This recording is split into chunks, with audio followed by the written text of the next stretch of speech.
자존감이 낮은 것만큼 불행한 삶도 아마 없을 겁니다. 제가 생각하는 최고의 자존감 관리 방법은 두 가지예요. 거창한 게 아니라 우리 일상의 그냥 일이에요.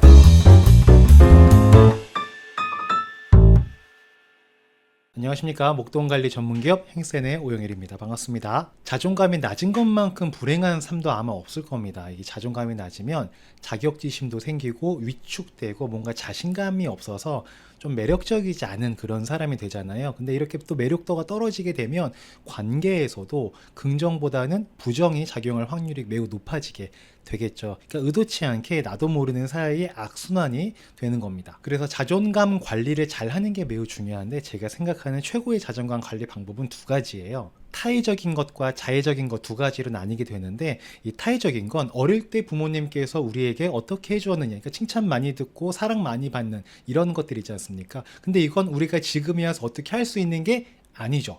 어릴 때 부모님이 나에게 어떻게 했는지에 따라 달라지는 거기 때문에 지금의 우리가 어찌할 수 없는 그런 영역입니다. 그래서 우리는 자의적인 것에 집중을 해야 되는데, 자의적인 건 스스로 자존감을 높이기 위해 하는 행동 또는 생각 같은 건데, 그러면 성인이 된 지금 이 시점에 자존감을 높이기 위해서 노력할 수 있는 건 뭐가 있을까를 생각을 해보면 내가 나 자신을 인정할 수 있는 일을 많이 하는 겁니다. 그러니까 내가 내 자신을 인정하는 일이라는 게 거창한 게 아니라 우리 일상의 그냥 일이에요. 그냥 그 일상에 할 일을 미루지 않고 잘 하는 겁니다. 그리고 그 일이 사회적 기준에 대단한 일이 아니어도 괜찮아요. 그냥 내 스스로가 해야 할 일 또는 하고 싶은 일이라고 생각했던 그런 일들인 거죠. 예를 들어서 아침 일찍 일어나는 부지런한 삶을 살고 싶다. 그러면 그냥 그렇게 일찍 일어나면 되는 겁니다. 물론 습관이 안 되어서 어려울 수는 있지만 그냥 그럼에도 불구하고 일찍 일어나는 거죠. 주말에 11시, 12시 다 돼서 일어나면서 막 눈 비비면서 이거 뭐 먹지? 뭐 라면이나 먹을까?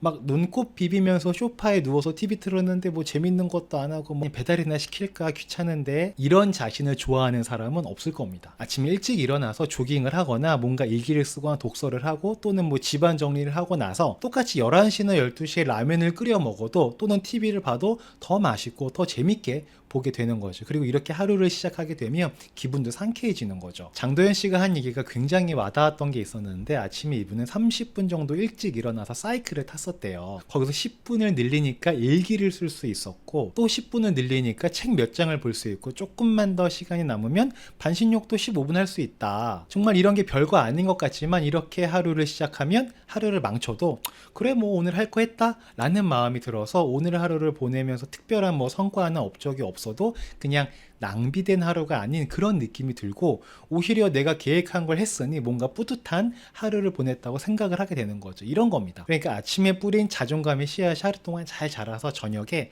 만족이라는 열매를 나에게 오게 되는 겁니다. 아마 여러분도 비슷한 경험이 있으실 것 같거든요. 저도 마찬가지고, 저도 뭐 하루에 해야 할 일을 안 하고 미루면 그때는 편하고 좋죠. 근데 뭔가 찜찜함이 계속 남고 뭔가 개운한 느낌이 안 들고 막 그런 거 있지 않습니까? 몇 번 미루다 보면 나 뭐하냐 막 이런 푸념과 함께 이런 생각들이 막 듭니다. 그리고 남들은 내가 형편없게 시간을 보내고 있는 걸 모르지만 나는 알죠. 나는 아는 거. 그게 바로 포인트입니다. 자존감이라는 거는 남이 나를 어떻게 보느냐보다 내가 나를 어떻게 보느냐가 중요한 거잖아요. 그러니까 내가 나를 마음에 안 들어 하게끔 행동하게 되면 자존감이 낮아질 수밖에 없는 거죠. 반대로 내가 하고자 했던 일들을 야무지게 딱딱 다 하게 되면 그렇게 홀가분하고 기분이 좋을 수가 없죠. 뭔가 내 안에 꽉 찬 것 같은 그런 충만함을 느끼게 되죠. 내가 알거든요. 뭐를 하냐? 내가 부지런하게 꽤 괜찮은 생활을 하고 있다는 걸 내가 스스로 아는 거죠. 남들은 몰라도. 그리고 자존감을 높이기 위해서 내가 계획한 일상의 소소한 일들을 한다고 해서 이게 대단해 보이는 일이 아니라고 해서 무시할 게 절대 아닙니다. 왜냐하면 잘 한번 생각해보면 내가 계획한 일을 한다는 것은 굉장히 위대한 거거든요. 인생을 바꾸는 겁니다. 왜냐하면 내가 하고자 하는 걸 한다는 건 다 좋은 거랍니다. 나한테. 왜냐? 내가 나 스스로를 위해 뭔가 계획할 땐 나한테 불이익이 될 걸 계획하는 사람은 단 한 명도 없겠죠. 다 도움이 되고 발전적인 걸 계획을 하게 됩니다. 그럼 그런 걸 하나하나 해 나간다는 건 뭔가 뿌듯함을 넘어서 나의 삶을 환하고 밝은 색으로 색칠해 나가는 그런 과정인 거예요. 아침에 짬내서 하는 운동도 그렇고 뭐 독서도 마찬가지인 거죠. 그럼 결국 자존감도 높아지고 자기의 가치도 함께 올라가게 되는 꽤 괜찮은 삶을 살게 되는 거죠. 그리고 꽤 괜찮은 삶을 살아가다 보면 어떻게 돼요? 주변에 괜찮은 사람만 모이게 됩니다.